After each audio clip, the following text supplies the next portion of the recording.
First bite. Mm. Mm.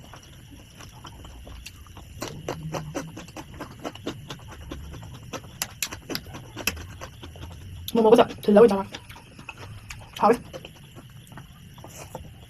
음.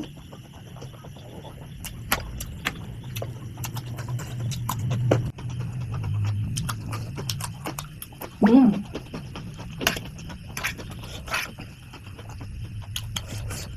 Chỉ đẹp rồi chả.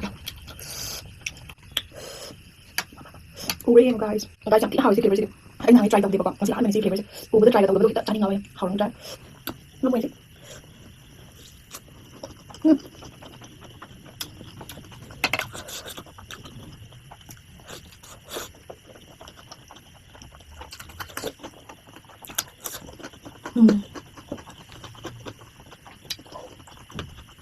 Hào lắm.